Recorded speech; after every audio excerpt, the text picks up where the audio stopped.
नमस्कार, मैं हूं अंजुम। इंडियन साम न्यूज में आपका स्वागत है। आइए चलते हैं खबरों की ओर।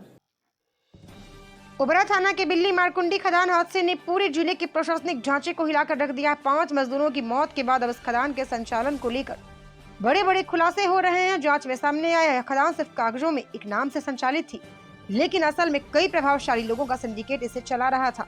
हादसे ने खनन विभाग और प्रशासन की लापरवाही दोनों को ही उजागर कर दिया है। हमारी ये रिपोर्ट देखिए।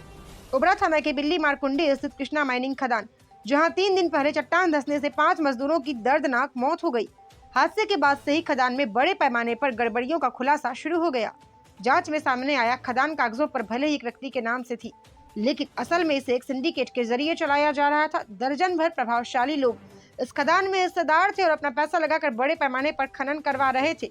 मिली जानकारी अनुसार यह खदान जून 2016 से मई 2026 तक की लीज पर थी और 2016 से लगातार सक्रिय थी, लेकिन नियमों की भारी अनदेखी के साथ यह वर्षों से साझेदारी में संचालित होती रही। कई हिस्सों पर धारा 22 लगाकर प्रतिबंधित भी की गई, फिर भी मिलीभगत से खनन लगातार जारी रहा। अब हादसे के बाद प्रशासन की नींद खुली है। खदान कैसे चल रहा था, किसके संरक्षण में चल रहा था और किसकी चुप्पी ने ले ली मजदूरों की जान, ये सब जांच का विषय है।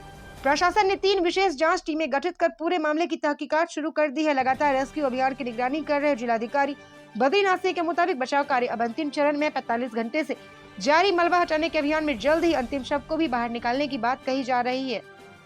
वहीं खदान संचालक सहित 3 लोगों के खिलाफ मुकदमा दर्ज कर लिया गया है और पुलिस उनकी तलाश में जुटी है।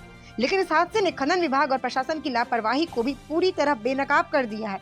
स्थानीय लोगों का आरोप है जिले में सैकड़ों खदानें बिना किसी सुरक्षा मानक के संचालित हो रही हैं और डीजीएमएस नियमों का हवाला देकर खदान मालिकों की ही ढाल बन जाती है। लोगों का कहना है कि सोनभद्र में खनन सिंडिकेट का जाल इतना गहरा है कि करोड़ों रुपए का अवैध खनन खुलेआम जारी है।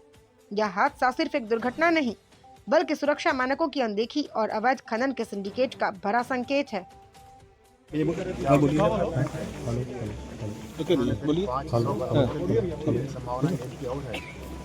सर प्रयास कर रहे हैं और साथ ही साथ वहाँ रेस्क्यू भी काफ़ी खतरा है। पत्थर ऊपर से गिरे, बाकी बिना सपोर्ट के बचाव करते हुए सबकी सुरक्षा देखते हुए जारी रहेगा। साथ ही साथ जो परिवार के में घटनाएँ हुई हैं, हमारे प्रधानमंत्री हमारे मुख्यमंत्री ने व्यक्त करते हुए सरकार उनके साथ खड़ी है। अलग अलग सरकार की कई योजनाएँ, श्रमिक की योजना अलग है जो जिलाधिकारी के माध्यम से आता है, सरकार देती है फंड को अलग है। लगभग एक परिवार को 20 लाख के आसपास ये पैसा हर परिवार को पहुँचेगा। मतलब क्या की नीति है उसकी भी जांच होगी। दोनों सभी जो श्रमिक हैं उनकी हिस्सेदारी जैसा ही यह पता रखा था क्या, जितना खोदना था उतना ही खोदा है क्या, और उससे आगे पीछे गए होंगे। ठीक है, होती है ना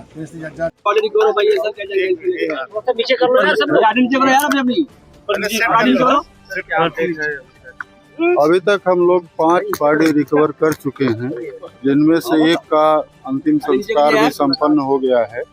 4 बॉडी जो रिकवर हुई हैं उनका पंचायतनामा भरा जा रहा है और उनके पोस्टमार्टम की कार्रवाई चल रही है। एक बॉडी अभी और मिलने की आशंका है, उसकी तलाश की जा रही है। और कितने घंटे हो गया इस रेस्क्यू को और अभी क्या रेस्क्यू की स्टेटस है? जो रेस्क्यू का रिजल्ट है वो हमने आपको बताया है और एक की तलाश और है जो हम लोगों को आशंका है कि एक व्यक्ति और हो सकती है। उनके लिए रेस्क्यू अभी कंटिन्यू है। ये जो मालिकान है इनके ऊपर एफआईआर दर्ज कराई गई क्या? हाँ, प्राथमिकी दर्ज हुई। टोटल कितने लोग हैं जो एफआईआर दर्ज कराई? अभी तो 2 लोग जो इनके प्रोप्राइटर हैं उनके विरुद्ध हुई है। विवेचना में अगर कोई और पाया जाएगा तो उसी को से भी बढ़ाएगा। सर कितने देर और रेस्क्यू चलने की संभावना है? जब तक हम लोग ये निश्चिंत न हो जाएं कि अब कोई और व्यक्ति उसमें दबा नहीं। सर ये जो फॉर्म मिले हैं सर, इनकी शिनाख्त हो चुकी सभी लोगों की? शिनाख्त कराई जा रही है, अधिकांश की हो चुकी है। धन्यवाद।